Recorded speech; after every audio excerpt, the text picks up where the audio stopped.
शुरू कर दें। चलिए बच्चों शुरू करते हैं।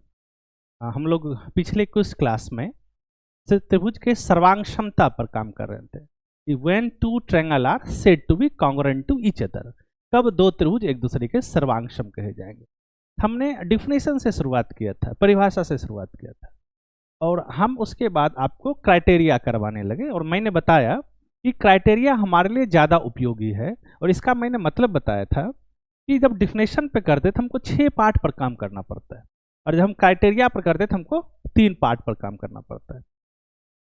हमने कुछ क्राइटेरिया को किया था, हमको 4 क्राइटेरिया पड़े, इसे हमने 3 क्राइटेरिया कर चुके हैं हम लोग। आज चौथा क्राइटेरिया करते हैं। हम इसके स्टेटमेंट से स्टार्ट करते हैं। देखो क्या कहता है इसका स्टेटमेंट, इसको पढ़ो। कहता है कि if in two right angle triangle the hypotenuse and one side of one triangle are equal to the hypotenuse and one side of another triangle, then the two triangle are congruent to each other.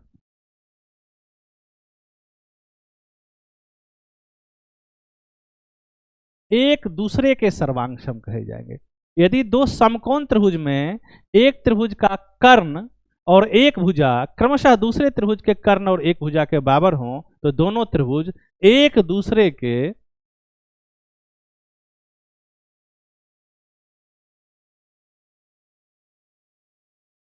सर्वांगक्षम होते हैं। कोई दिक्कत नहीं। इस criteria को कहते क्या है और इसका स्टेटमेंट क्या है, मैं इसको एक्सप्लेन करता हूं। देखो, इस क्राइटेरिया का नाम है RHS, राइट, हाइपोटेनस और साइड। कोई दिक्कत नहीं। ये कहता क्या है, यदि आप किसी को इस क्राइटेरिया से आप कॉन्ग्रुएंट करते हैं तो पहला कंडीशन है कि triangle must be right angle. इसको अंडरलाइन करो। क्या कहता है, त्रिभुज कैसा होना चाहिए, तो राइट एंगल होना चाहिए, मतलब समकोण होना चाहिए। ठीक। दूसरा कंडीशन कहता है कि the hypotenuse and one side, मतलब हाइपोटेनियस जरूर इक्वल होना चाहिए। दूसरा जो अंडरलाइन करना है इसको। और थर्ड कहता है कि वन साइड। मैं इसको पहले बता देता हूं। इसमें देखो, त्रिभुज को समकोण त्रिभुज होना चाहिए और इसका कर्ण और एक भुजा। देखो, दो त्रिभुज RHS से कब कॉन्ग्रुएंट कहे जाएंगे, जब पहला कंडीशन है कि त्रिभुज समकोण होना चाहिए, त्रिभुज जो है वो राइट एंगल ट्रायंगल होना चाहिए। दूसरा कंडीशन है कि उसका हाइपोटेनस मतलब कर्ण हमेशा इक्वल होना चाहिए। ठीक। और तीसरा स्टेटमेंट है कि कोई एक भुजा आपस में इक्वल हो जाए तो ट्रायंगल आपस में एक दूसरे के कॉन्ग्रुएंट होते हैं। तो पहला कंडीशन क्या है, तो ट्रायंगल समकोण होना चाहिए। दूसरा कंडीशन है कि कर्ण हमेशा इक्वल, कर्ण तो इक्वल होना ही होना चाहिए, कोई दिक्कत नहीं ना। और कर्ण के अलावा कोई एक भुजा इक्वल हो जाए, एनी वन साइड। ये 3 कंडीशन, इसको आप समझिए। तो पहला कंडीशन है कि आप समकोण त्रिभुज के बारे में जानते हैं। किस तरह के ट्रायंगल को राइट एंगल ट्रायंगल बोलते हैं, जिसमें कोई एक एंगल 90 डिग्री हो। और इसको थोड़ा सा और प्योर करो तो हम कह सकते हैं इसमें सिर्फ एक ही एंगल 90 डिग्री होना चाहिए। तो triangle are said to be right angle triangle if exactly one angle equals to 90 degree. तो कोई भी त्रिभुज समकोण त्रिभुज कहे जाएंगे यदि उसका सिर्फ एक कोण 90 डिग्री होगा। अब ट्रायंगल राइट एंगल है तो उसके कर्ण का क्या मतलब है, ये मैं आपको बता देता हूं।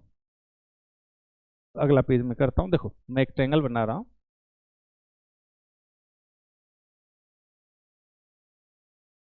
ए बी, बी 90 डिग्री है, कोई दिक्कत नहीं। तो बी का जो सामने वाला साइड होगा ये, यही हाइपोटेनियस होगा, कर्ण। कोई दिक्कत नहीं ना। तो कर्ण का पोजीशन कभी नहीं बदलता है। तो इसको कैसे समझेंगे कि यह कर्ण है, तो 90 डिग्री का जो सामने वाला भुजा होगा, 90 डिग्री का जो सामने वाला साइड होगा, वही कर्ण होता है। आप इस ट्रायंगल में बताओ तो कौन सा कर्ण है, PQR। कौन हो जाएगा भाई, Q का अपोजिट, मतलब ये हो जाएगा कर्ण PR। आप इस ट्रायंगल हमको बताओ तो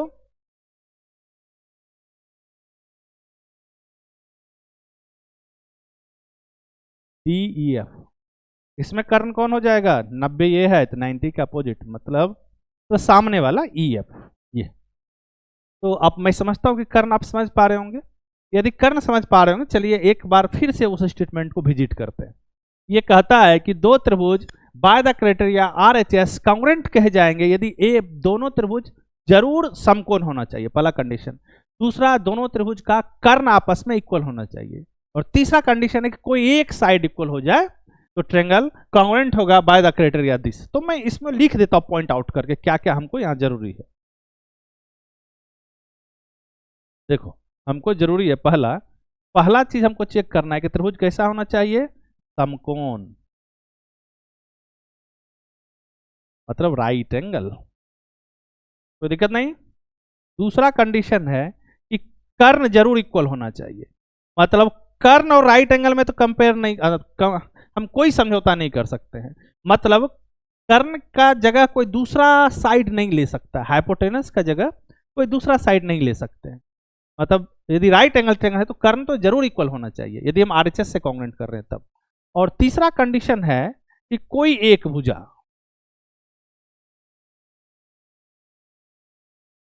यदि तीनों कंडीशन को सेटिस्फाई कर रहा है तो ट्रायंगल कांग्रुएंट होगा बाय द क्राइटेरिया RHS। यहां मैं लिख देता हूं थोड़ा सा, नहीं तो इंग्लिश वाले बोलेंगे कि भाई नहीं लिखा। ट्रायंगल कैसा होना चाहिए, तो राइट एंगल, ठीक। और क्या इक्वल होना चाहिए,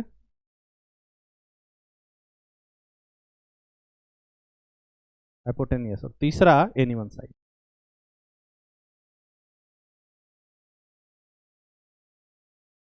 यदि ये कंडीशन यदि सेटिस्फाई कर रहा है तो हम कह सकते हैं ये दोनों ट्रायंगल कांग्रुएंट है बाय द क्राइटेरिया RHS।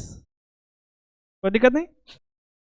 इसको देखिए, मैं एक एग्जांपल से समझाने का प्रयास करता हूं। देखो बाबू, हम दो त्रिभुज ले रहे हैं, ध्यान से देखना। एक त्रिभुज है AB, दूसरा त्रिभुज जो हम ले रहे हैं PQR। B और ये 90 डिग्री है, दिक्कत नहीं।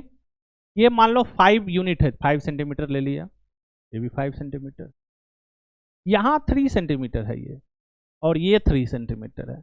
अब क्वेश्चन है कि क्या ट्रायंगल ABC ट्रायंगल PQR के सर्वांगसम होंगे, कांग्रुएंट होंगे? यदि होंगे तो क्या हम RHS यूज कर पा रहे? अभी बस ये समझो कि क्या ये दोनों ट्रायंगल RHS से कांग्रुएंट होंगे, बस इसी पर भी काम करना है, ठीक। तो RHS के लिए कहता है कि ट्रायंगल जो होना चाहिए वो राइट एंगल होना चाहिए, पहला R। तो ट्रायंगल तो राइट एंगल है, यहाँ एंगल B 90 डिग्री है और उसमें एंगल Q 90 डिग्री है। तो पहला कंडीशन तो सेटिस्फाई हो गया, हुआ। दूसरा कह रहा है कि हाइपोटेनस जरूर इक्वल होना चाहिए, कर्ण इक्वल होना चाहिए ना, हाइपोटेनस ये इक्वल होना चाहिए। तो इसका हाइपोटेनस कैसे पहचानते हैं, 90 के सामने, इसका मेजर कितना है 5 सेंटीमीटर, इसका हाइपोटेनस इसके सामने ये भी 5। दूसरा कंडीशन भी सेटिस्फाई कर रहा है कि हाइपोटेनस इक्वल है, और तीसरा कह रहा है कोई एक साइड भी इक्वल हो जाए तो हम ट्रायंगल को कांग्रुएंट कर देंगे। तो बताओ, इसमें जो है QR 3 सेंटीमीटर है और इसमें AB 3 सेंटीमीटर है, तो इसका मेजर तो इक्वल है, मतलब QR का जो मेजरमेंट है वही मेजरमेंट तो AB का है, तो दोनों आपस में इक्वल है। तो अब हम इस दोनों ट्रायंगल को bye the criteria RHS congruent कर सकते हैं। अब जब भी हम कांग्रुएंट करते हैं तो हमारा जो एक दूसरा काम होता है कि इसके कॉरस्पॉन्डिंग पार्ट को लिखो, फिगर को ओपन करो और इसके संगत भाग को लिखो। तो उसको थोड़ा सा करते हैं। और आपको याद होगा कि साइड और एंगल दोनों पर जब काम कर रहे होते हैं तो हम एंगल को प्रायोरिटी देते हैं, मतलब पहले एंगल को लिखेंगे। मैंने आपको बताया था कि कैसे कॉरस्पॉन्डिंग पार्ट लिखना शुरू करते हैं। और पहला ट्रायंगल का एज इट इज छोड़ दो और दूसरा ट्रायंगल को सजा के लिखो। मैं यहां इरेज कर रहा हूं, देखो ये ABC पहला लिया, दूसरा ट्रायंगल राइट एंगल ही है तो राइट एंगल की तरह ही लिखते हैं। इसका राइट एंगल B का पोजीशन ये है तो इसका Q यहां है, दिक्कत नहीं।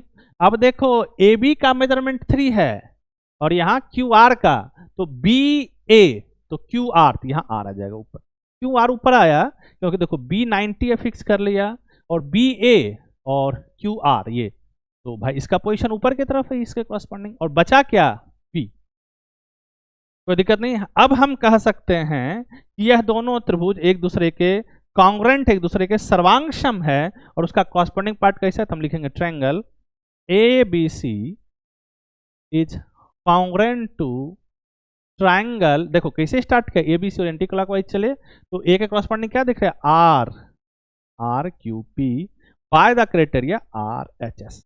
इसका फायदा क्या होता है, ऐसे जब ही हम लिखे, तो कोई पूछे बताओ एंगल सी का कॉरस्पॉन्डिंग क्या था, हम बोलेंगे एंगल पी, कोई पूछे एंगल ए का कॉरस्पॉन्डिंग क्या था, हम बोलेंगे आर, कोई पूछे बताओ ए बी का कॉरस्पॉन्डिंग क्या था, हम बोलेंगे पी क्यू। ऐसे लिखने का फायदा है कि हम इसके संगत पार्ट पर आसानी से काम कर सकते हैं।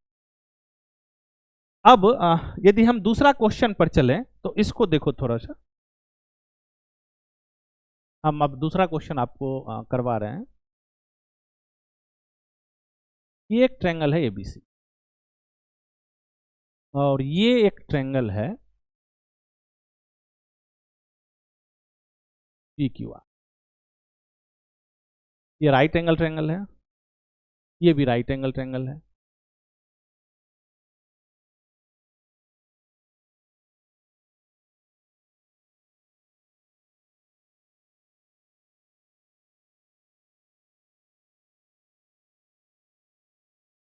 देखो बाबू, अब इसका मेजरमेंट 5 सेंटीमीटर ले लिया और ये 3 सेंटीमीटर, ध्यान से देखना, इसका मेजरमेंट अब ऐसे 5 सेंटीमीटर लिया और ये 3 सेंटीमीटर। क्या ये कॉन्ग्रेंट है, तो बिल्कुल कॉन्ग्रेंट है। बी और क्यू, बी और पी इसमें 90 डिग्री है, तो त्रिभुज जो है राइट एंगल ट्रायंगल है। अभी मैं बस आरएचएस पे सोच रहा हूं, ठीक। अब देखो जो कर्ण कैसे पहचानते हैं, तो जो 90 के सामने है, इसमें 90 के सामने है ना, दिस। और दूसरा एक साइड बीसी और उसमें पीआर आपस में इक्वल है, तो हम कह सकते दोनों ट्रायंगल कॉन्ग्रेंट है बाय द क्राइटेरिया आरएचएस। मैं आपको काम देता हूं कि इसमें क्रॉसपॉन्डिंग पार्ट आप लिखोगे खुद से, ठीक। तो क्रॉसपॉन्डिंग पार्ट लिखने आना चाहिए, दिक्कत नहीं बाबू। अब हम लोग कुछ क्वेश्चन की तरफ चलते हैं। इससे पहले मैं आपको थोड़ा सा समराइज कर देता हूं कि हमने क्या क्या पढ़ा है अभी तक। हमने 4 क्राइटेरिया पढ़ा, ठीक। पहला क्राइटेरिया है साइड एंगल साइड, ये एक्सियम था, आपको याद होगा तो। और आप यदि ये रिकॉल कर पा रहे होंगे कि इसका स्टेटमेंट क्या कहता है, तो कहता है कि 2 triangle are said to be congruent by the criteria side angle side if any 2 side and included angle of one triangle are equals to any 2 side of included angle of other triangle। मतलब दो त्रिभुज एक दूसरे के सर्वांग सम कहे जाएंगे bye the criteria side angle side यदि एक त्रिभुज का 2 भुजा और उसके अंतर्गत कोण दूसरे त्रिभुज के 2 भुजा और उसके अंतर्गत कोण के इक्वल हो जाए तब। यहां अंतर्गत बहुत इंपॉर्टेंट है, इंक्लूडेड एंगल, कोई एंगल नहीं ले रहे हैं, 2 साइड से बनता हुआ कोण ले रहे हैं। दूसरा उसके बाद हम लोगों ने पढ़ा था एंगल एंगल साइड, और मैं बताया था कि एंगल एंगल साइड और एंगल एंगल एक ही है, angle side angle, sorry.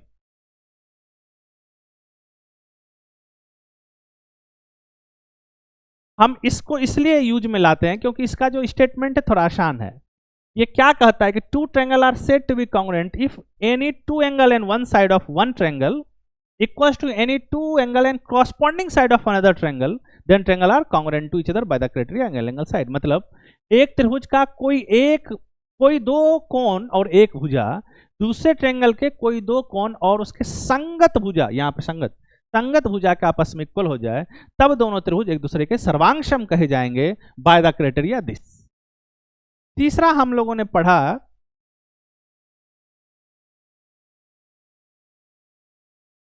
Side side side.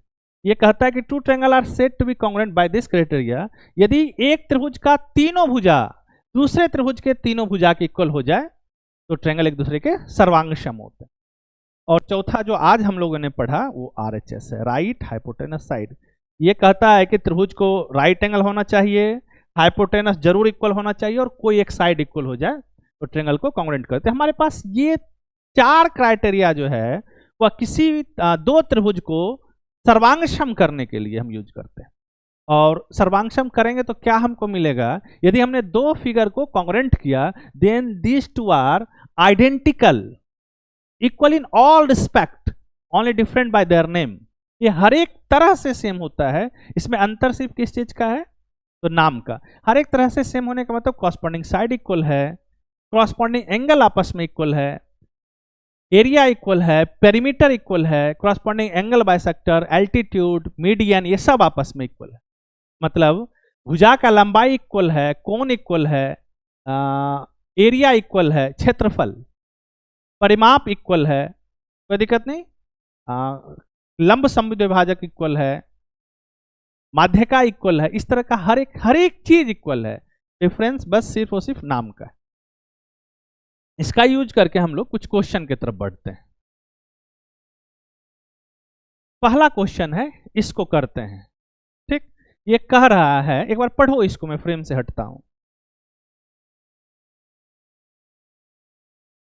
कि पीबी और पीसी का मेजरमेंट इक्वल है और एंगल बी और एंगल सी आपस में इक्वल है। तो आपको प्रूव इसमें क्या करना है, प्रूव करना है कि एंगल बी ए पी, मतलब यहां लिख देता हूं मैं,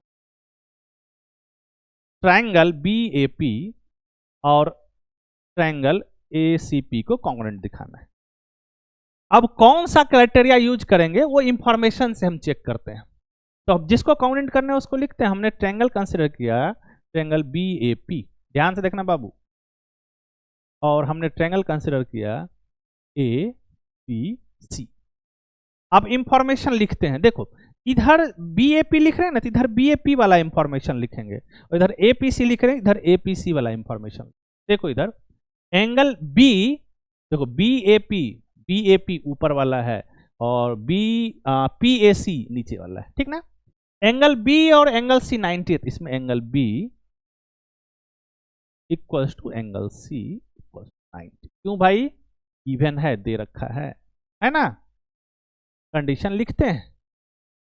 दूसरा कह रहा है बाबू कि बीपी, देखो पीबी, हाँ, इक्वल्स टू पीसी, ये दो इंफॉर्मेशन, ठीक। अब तीसरा यदि तो आप ध्यान से देख रहे हो तो एपी दोनों में कॉमन दिख रहा है, तो एपी इक्वल्स टू एपी।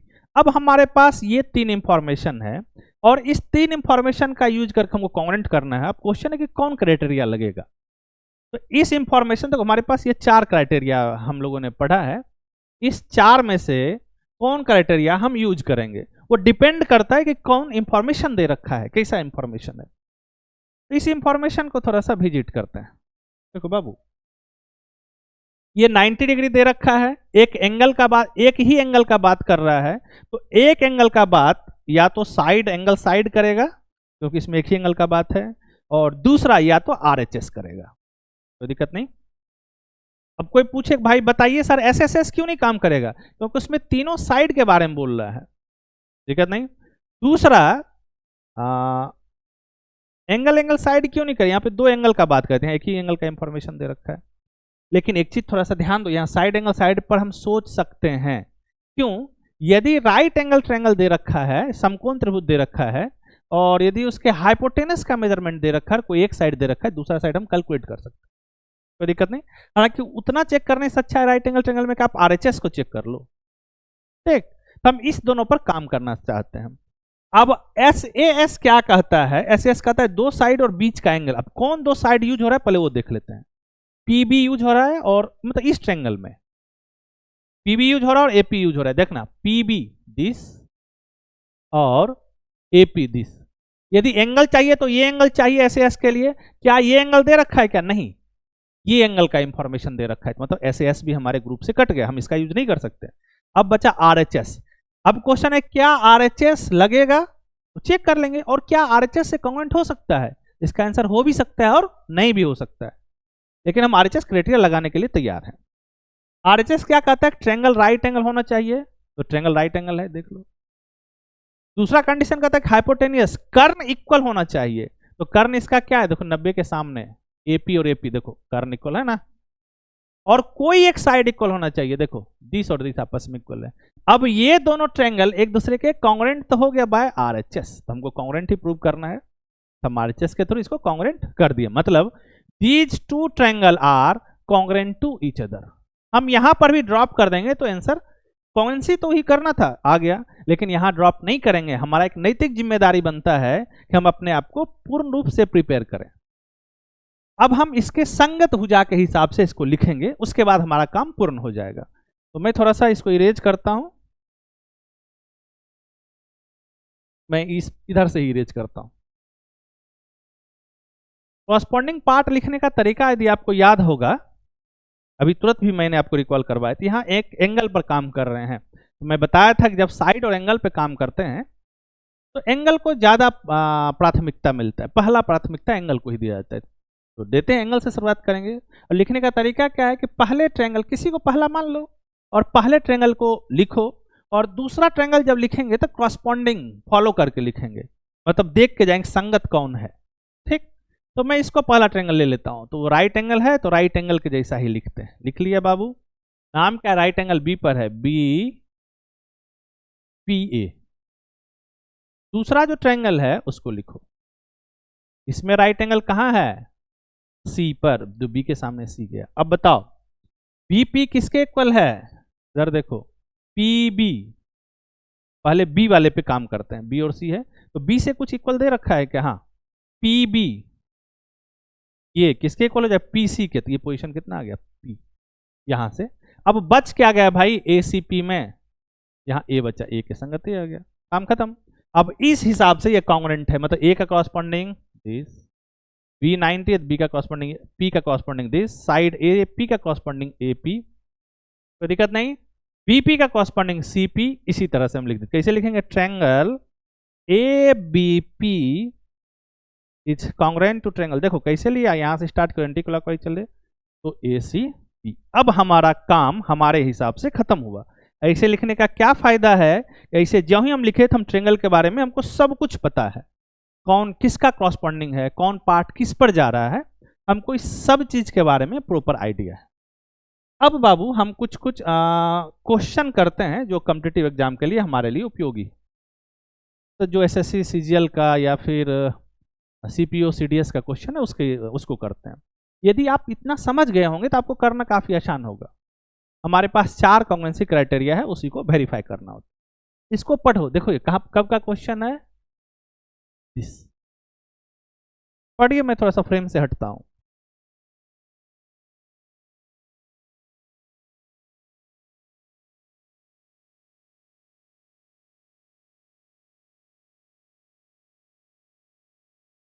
देखो ये कह रहा है कि in triangle ABC A 90 degree है, AC 5 सेंटीमीटर है, BC 9 सेंटीमीटर है, और इन ट्रायंगल PQR ये दे रखा है, ये दे रखा है, which of the following statement is correct. त्रिभुज ABC में, अच्छा, निम्न में कौन सा सही है। अच्छा देखो हमारे पास ये 4 इंफॉर्मेशन, देखो ध्यान से देखना है। क्या हमने ट्रायंगल को इक्वल करने का कोई क्राइटेरिया पढ़ा है क्या, नहीं, हमारे पास ट्रायंगल को कॉन्ग्रुएंट करने का तरीका है, और कॉन्ग्रुएंट करना और इक्वल करना थोड़ा अलग चीज है, दिक्कत नहीं। तो हमारे पास कॉन्ग्रुएंट करने का कोई तरीका है ही नहीं, तो ये 2 ऑप्शन जो इक्वालिटी वाला है ये हमारे लिए अभी मीनिंगलेस है, मतलब ये दोनों तो अपने आप कट गया। अब इस दोनों पर काम करते हैं, और ये दोनों क्या कहता है, कह रहा है कि एबीसी PQR के कॉन्ग्रुएंट है या नहीं है, ये कह रहा है कॉन्ग्रुएंट है, ये कह रहा है कॉन्ग्रुएंट नहीं है। तो देखते हैं PQR और एबीसी कैसा है। ट्रायंगल राइट एंगल है तो उसको राइट एंगल के हिसाब से बनाते हैं, ध्यान से देखना बाबू। इसका राइट एंगल कहाँ है, ए पर है, इसको ए लिखें, यहाँ 90 डिग्री। अब यहाँ भी इसी कहीं लिख दो। अब बताओ AC का मेजरमेंट कितना है, 5, और BC का 9, यहाँ 9 और AC 5। दूसरा ट्रायंगल लिखते हैं बाबू, PQR, यहाँ P 90 डिग्री, ये P पोजीशन। अब देखो PR 3 सेंटीमीटर है, कहीं लिख लो, नहीं इसको 3 ले लिया, और QR जो है 8 सेंटीमीटर, इसको ले लिया, दिक्कत नहीं। नाम लिखो ध्यान से, PR3 और ये RQ। अब ये हमने फिगर बना लिया। अब हमको चेक करना है कि क्या ये कॉन्ग्रुएंट है या कॉन्ग्रुएंट नहीं है। अब किस किस इंफॉर्मेशन, जो इंफॉर्मेशन दे रखा है उससे हम चेक करते हैं क्राइटेरिया वाइज। पहला क्राइटेरिया है साइड एंगल साइड, ये कहता है कि 2 साइड और बीच का एंगल दूसरे ट्रायंगल के 2 साइड और बीच का एंगल आपस में इक्वल होना चाहिए। तो पहले देखो इसमें कोई 2 साइड तो इक्वल दिख नहीं रहा है, कहाँ दिख, ये 5 है, और पाइथागोरस थ्योरम का भी यूज कर दी, इसको निकालें तो 64 - 9 मतलब 55 स्क्वायर रूट। तो कोई तो साइड इक्वल है ही नहीं, ये खत्म, दिक्कत नहीं। साइड साइड साइड कह सकते हैं क्या? साइड साइड क्या कहता है कि एक ट्रेंगल का तीनों साइड दूसरे ट्रेंगल के तीनों साइड इक्वल होना चाहिए।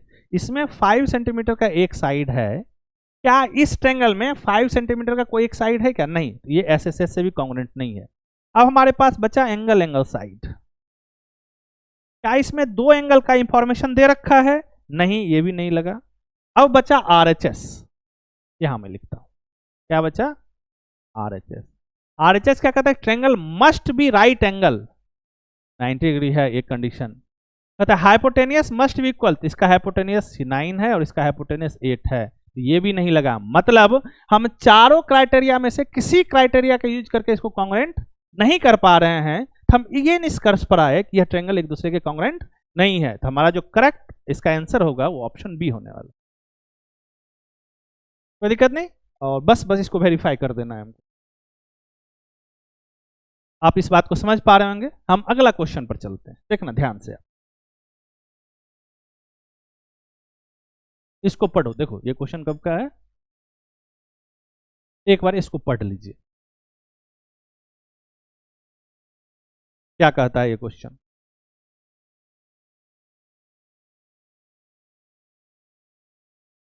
देखो ये कह रहा है कि the point P and S are on the same side of the line segment QR such that this, और ये 90 है, ये इक्वल है।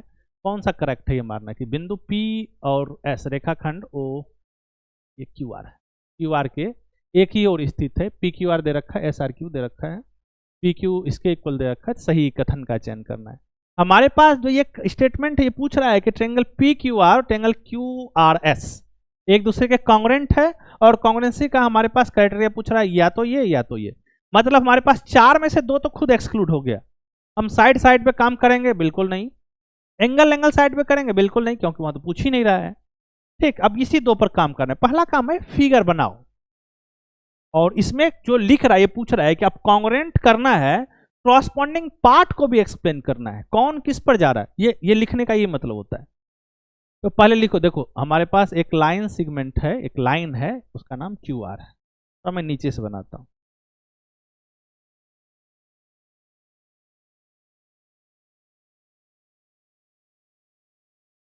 QR P एंड Q एक ही तरफ है, ये P और ये Q। ये PQ 90 डिग्री है, QR 9। अब ट्रेंगल PQR कैसे बनेगा? PQ, अच्छा इसको इसे ज्वाइन कर दो, इसको इसे। इंफॉर्मेशन दे रखा है कि PQ ये और ये आपस में,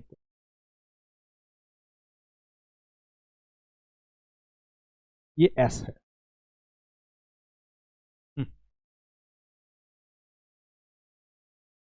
कोई दिक्कत नहीं, P एंड S, तो ये पोजीशन S है। हमारे पास इंफॉर्मेशन है PQ SR के इक्वल है, बिल्कुल है, और SRQ ठीक, ये 90 है। अब हम इस दोनों को ट्रेंगल को चुनते हैं और गिवन इंफॉर्मेशन से कॉन्ग्रुएंट करने का प्रयास करते हैं। तो हमने ट्रेंगल चुना, ट्रेंगल PQR और ट्रेंगल SRQ। अच्छा बताओ, तो इधर PQR वाला स्टेटमेंट लिखेंगे, इधर SQR वाला। एंगल Q जो है वो एंगल R के इक्वल है, क्यों भाई? इसका मेजरमेंट 90 है। ठीक, अब RQ जो है बाबू वो SR के इक्वल है, क्यों इक्वल है? गिवन है। PQ थोड़ा सा सुधारो, एंगल Q, इसका नाम जो है PQ, ठीक ना। और तीसरा यदि आप ध्यान से देखें तो ये आपस में दोनों में कॉमन है, तो यहां लिख देते हैं QR के इक्वल है, क्यों भाई? कॉमन है। अब हमारे पास ये तीन इंफॉर्मेशन है।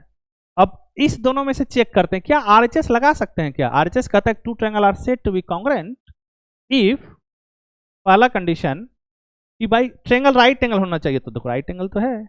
दूसरा हाइपोटेनियस इक्वल होना चाहिए। देखो इस ट्रायंगल का हाइपोटेनियस ये और इसका हाइपोटेनियस, क्या हाइपोटेनियस का बात कर रहा है यहाँ पर? गिवन इंफॉर्मेशन से हाइपोटेनियस का हम बात नहीं कर सकते हैं, मतलब हमारे पास अब ये क्राइटेरिया यूज नहीं करेंगे। अब बचा साइड एंगल साइड। ये क्या कहता है? दो साइड और इंक्लूडेड एंगल, दो साइड और included angle of one triangle are equals to two side and included, मतलब दो भुजा और उसके अंतर्गत कोण। देखो हमने जो इस ट्रायंगल को देखते हैं और जो पार्टिसिपेट किए हैं पी क्यू और क्यू आर। तो पी क्यू और क्यू आर से बनता हुआ ये 90 डिग्री, ये भी और इधर बनता हुआ जो एंगल है वो 90 डिग्री है। तो ये दोनों एंगल तो आपस में इक्वल है। जो एंगल का जो पोजिशनिंग दे रखा है इंक्लूडेड है ना, बिल्कुल है। कैसे भाई, देखो पी क्यू और क्यू आर, पी क्यू और क्यू आर से बनता हुआ यही कौन है और इसी का मेजर, और इधर एस आर और आर क्यू से बनता हुआ यही है। तो हम कह सकते हैं कि ये दोनों ट्रायंगल कांग्रुएंट है bye the criteria side angle side. मैं एक बार फिर से बताता हूं कि इसका स्टेटमेंट कहता है कि दो भुजा और उससे बनता हुआ कोण, हम पी क्यू आर में जो दो भुजा यूज कर रहे हैं, एक ये यूज कर रहे हैं और ये यूज कर रहे हैं, और इसमें ये कोण बन रहा है, ठीक। और इस ट्रायंगल में जो यूज कर रहे हैं ये और ये, इसमें ये एंगल बना, ये दोनों आपस में इक्वल है क्योंकि 90-90 है। तब हम कह सकते हैं कि ये दोनों त्रिभुज एक दूसरे के सर्वांगसम है। अब सर्वांगसम है तो कॉरस्पॉन्डिंग पार्ट के हिसाब से लिखो। देखो मैं यहां लिख रहा हूं, कैसे लिखेंगे बाबू, पहला ट्रायंगल को लिख दीजिए जैसे लिखना है आपको। तो पहला ट्रायंगल का नाम क्या है, पी क्यू आर, क्यू पर 90 डिग्री है, पी इधर लिख दीजिए, आर इधर लीजिए। जब भी दूसरा लिखो तो कॉरस्पॉन्डिंग पार्ट का काफी ख्याल रखना है। देखो इसमें आर 90 डिग्री है तो यहां आया। दूसरा आर क्यू किसके इक्वल है, ध्यान दो इधर से, क्यू आर पे जा रहा है, देखो क्यू आर तो यहां पे क्यू आर, तब तो पोजिशनिंग ये आएगा। अब बचा क्या भाई, आर क्यू, ये एस बचा, कोई दिक्कत नहीं। अब ये हमारा ऑर्डर है, देखो पी क्यू आर ऑर्डर, यदि पी क्यू आर लिया तो इधर से क्या लेना पड़ेगा, एस आर क्यू। देखो इसमें कौन सही है, पी क्यू आर और एस आर क्यू। ये हमारा जो ऑप्शन करेक्ट ऑप्शन है वो सी हो गया। इसको आपको थोड़ा ध्यान से स्टेप बाय स्टेप समझना पड़ेगा। देखो कॉम्पिटिटिव एग्जाम में बहुत सारा बच्चा इस क्वेश्चन को स्किप करके आ जाएगा, छोड़ देगा। यदि आप एक दो क्वेश्चन प्रैक्टिस कर लोगे तो बहुत इंटरेस्टेड भी है और बहुत मीनिंगफुल भी है ये। और यदि आप ज्योमेट्री कर रहे हो, यदि इसके बाद आप क्वाड्रेटल करोगे या सर्कल करोगे, उसमें हर एक दूसरा स्टेप में इसका यूज हो रहा है।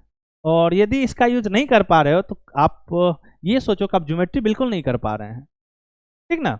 ये कोर है, आगे का जो भी टॉपिक पढ़ो उसमें एकदम फ्रीक्वेंटली यूज होता है। आप इसको और करना भी आसान है, बहुत युद्ध वाला तो काम है नहीं।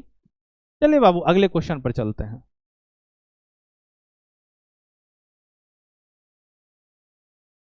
इस क्वेश्चन को करो तो मैं थोड़ा सा हट रहा हूं।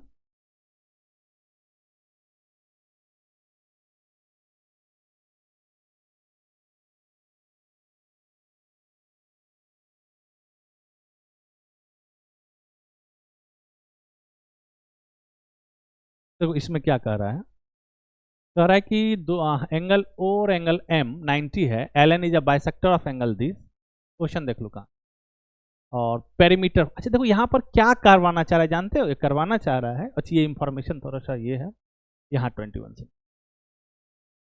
हम यहाँ क्या करना चाह रहे हैं, ये क्वेश्चन क्या पूछना चाह रहा है। कह रहा है कि देखो ट्रायंगल यदि कांग्रुएंट है तो उसका हर एक चीज इक्वल होता है ना, तो पेरीमीटर भी इक्वल होगा, बिल्कुल होगा। यदि आप इस त्रिभुज को इसके सर्वांगसम कर दोगे, इसका सारा साइड लेंथ दे रखा है तो इधर से भी तो निकल ही जाएगा, मतलब इसका पेरीमीटर इसके पेरीमीटर आपस में इक्वल होंगे। कंडीशन क्या है कि यदि यह कांग्रुएंट है तब, तो हमारा काम है कि चेक करना है कि क्या ये फिगर कांग्रुएंट है, और यदि कांग्रुएंट है तो हम पेरीमीटर जो इसका होगा वही इसका होगा। मतलब ये सीपीसीटी से क्वेश्चन पूछ रहा है, मतलब यदि दो त्रिभुज सर्वांगसम है तो उसका संगत भाग बराबर होता है, मतलब पेरीमीटर भी बराबर होगा, परिमाप भी बराबर होगा। ये क्वेश्चन ये पूछना चाह रहा है। देखिए बच्चा, हम जो ट्रायंगल चुन रहे नाम लिखते हैं, हम ट्रायंगल चुन रहा in triangle LON and triangle LMN, ठीक। ये और ये 90, पहले इसको लिखते हैं ऐसे करके। पहला ट्रायंगल का कुछ भी लिख दो, LON लिख दिया, देखो, और इसमें M 90 डिग्री है ना। और ध्यान से देखो तो ये बाइसेक्टर है तो ये और ये आपस में इक्वल होगा, ठीक। और तीसरा जो बचा इसमें ये N, देखो मैंने इस दोनों ट्रायंगल को लिया, ये 90 डिग्री है, दिक्कत नहीं, ये और ये आपस में इक्वल है, बिल्कुल इक्वल है। और तीसरा जो कंडीशन दे रखा है, आप ध्यान से यदि देखें तो ये दोनों में कॉमन है ना।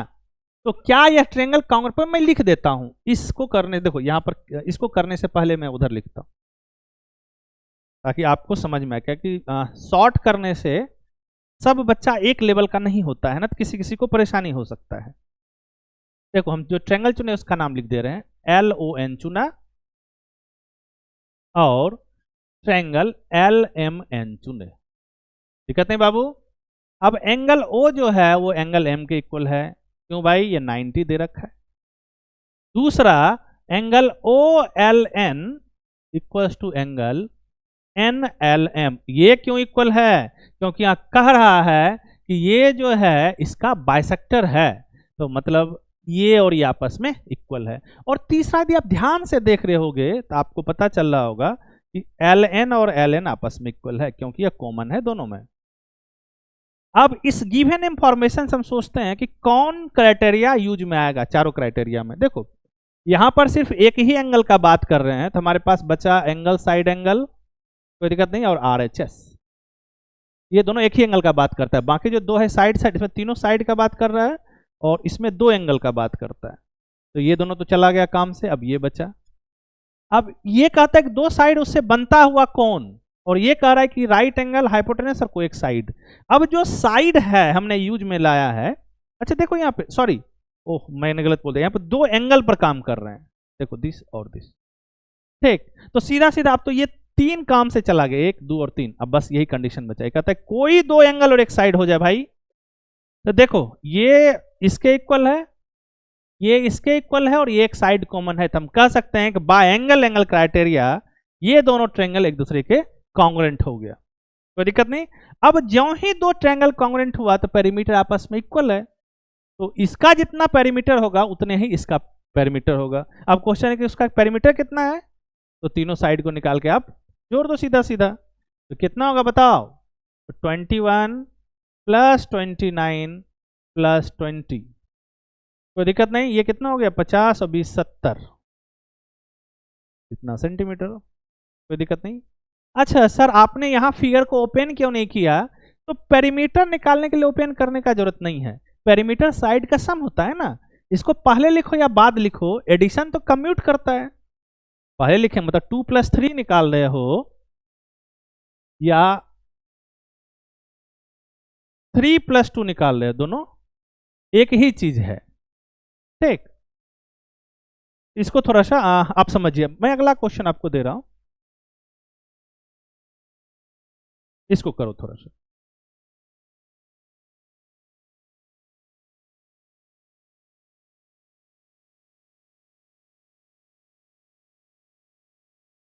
इसको पढ़िए, बहुत ही आसान सा क्वेश्चन है, इसमें कुछ है नहीं, तो युद्ध वाला तो बिल्कुल काम नहीं है इसमें।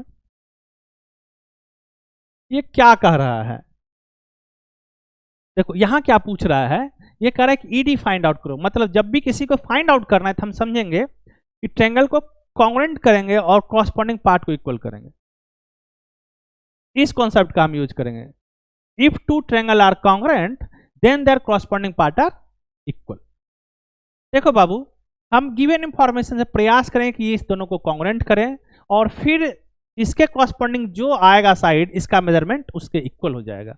हम ट्रायंगल ले रहे हैं AED, और ट्रायंगल जो हम चुन रहे हैं ABC, ठीक। अच्छा ध्यान से दो, तो ये और ये एंगल आपस में इक्वल है क्योंकि VOA है, मतलब angle BAC equals to angle EAD।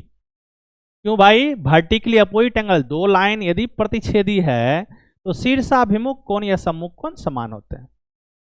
दूसरा गिवन इंफॉर्मेशन से AB और AD आपस में इक्वल है, देखो AED पहला वाला, इसमें क्या है AD और AB, ऐसे लिखो तो AD इसके इक्वल है, AB के इक्वल, क्यों भाई इसका मेजर 7 सेंटीमीटर दे रखा है, और AC AE के इक्वल है, AC AE के इक्वल, इधर लिखो AE किसके इक्वल है,